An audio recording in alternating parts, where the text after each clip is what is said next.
Hi everyone, it's Lou. Welcome to my channel Christian Faith and Fiction. Today I'm going to be doing a wrap up of the Christian fiction books that I've been reading, plus some of the ones that I want to read next.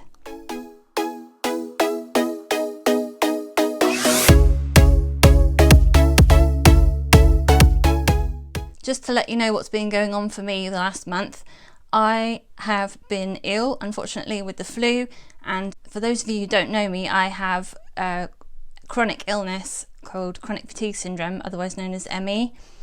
And so when I get knocked down with another virus, I really get knocked down, and it's been quite a journey getting back up again. I'm still quite shaky.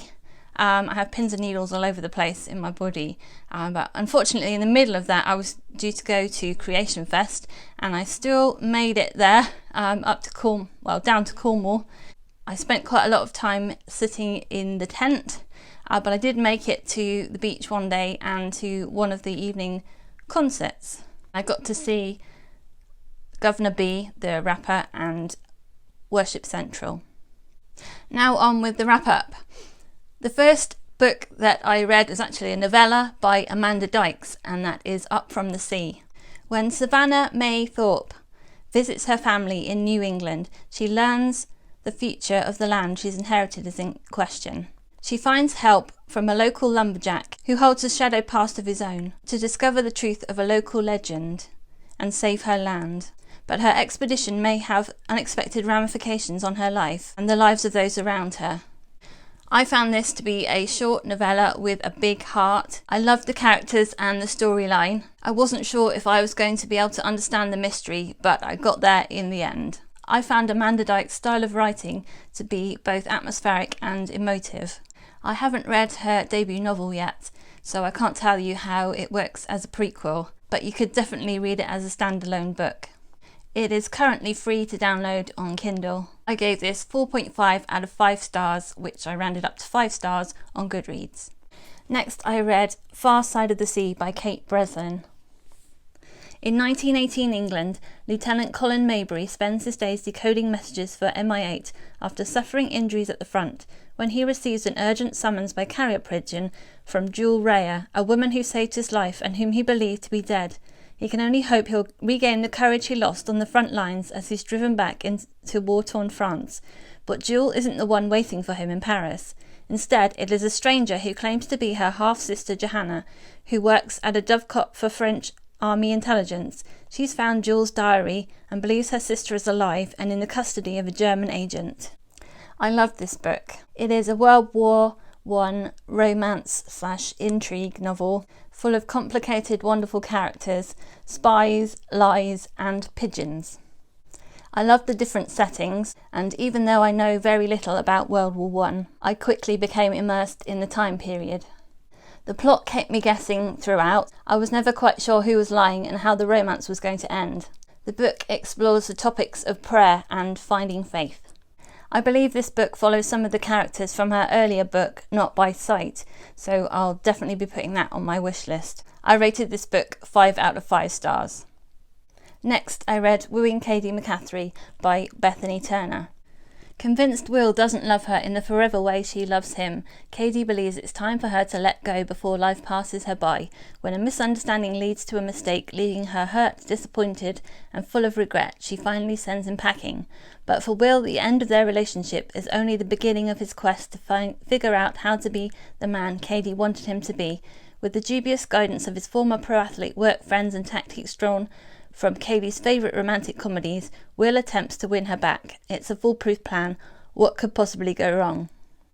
I found this to be a great contemporary romance, with convincingly complicated Christian characters. It has humour and heartache, and tackles the struggles of dating and relationships, such as, where are we headed? Who should I marry? How far is too far? And where should I set my standards for dating? It was real and raw at times, but also full of life and laughter. I loved the friendships that surround the romance. The ending was great and well earned. I love seeing characters that have a genuine faith and that genuinely struggle with that faith in their real life. I definitely recommend this to anyone who loves romance novels, romantic films, or to anyone who is dating, especially if you're a Christian. I rated this 4.5 out of 5 stars, which I rounded up to 5 stars on Goodreads. Finally, I read Castle on the Rise by Kristy Cambron, which is the second book in the Lost Castle series. When Lainey Forrester travels overseas to attend her best friend's vineyard wedding, she expects to find the bride on the brink of a fairy tale life, but after a series of unforeseen setbacks, it seems the storybook lives they'd imagined are suddenly ripping apart. Spanning more than 2 centuries, Castle on the Rise unites the legacy of 3 women who must risk mending the broken places within for life, love, and the belief that even through the depths of our pain, a masterpiece of a story can emerge. Castle on the Rise is a dramatic mix of 3 stories in 3 time periods, all set in the same part of Ireland. This is definitely not a quiet stroll through the Irish countryside. All 3 stories are stacked full of events and emotion, and I lost count of the number of cliffhangers as we jumped back and forward between the 3 stories.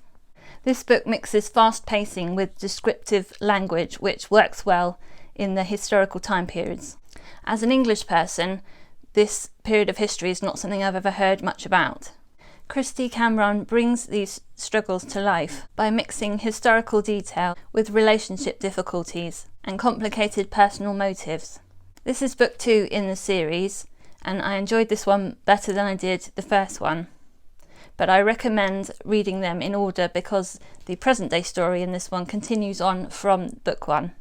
I rated this 5 out of 5 stars. Now on to my TBR. I just started reading The Healer's Apprentice by Melanie Dickerson. Having read The Warrior Maiden by this author earlier in the year, I decided to go back and start at the very beginning of the series. This is supposed to be a historical fiction retelling of Sleeping Beauty, so I'm interested to see how she's going to do that. As I said earlier, I read the prequel novella by Amanda Dykes, so I'm looking forward to reading this novel, Whose Ways These Are. I've heard that this book has a literary flavour to it, which is a style of writing that I don't normally read. In the wake of World War II, a grieving fisherman submits a poem to a local newspaper, a rallying cry for hope, purpose, and rocks. Its message, send me a rock for the person you lost, and I will build something life-giving. Decades later, Annie Bliss is summoned back to Ansell by the Sea, when Grand Bob, the man who gave her refuge during the hardest summer of her youth, is the one in need of help. But what greets her is a mystery, a wall of heavy boxes hiding in his home.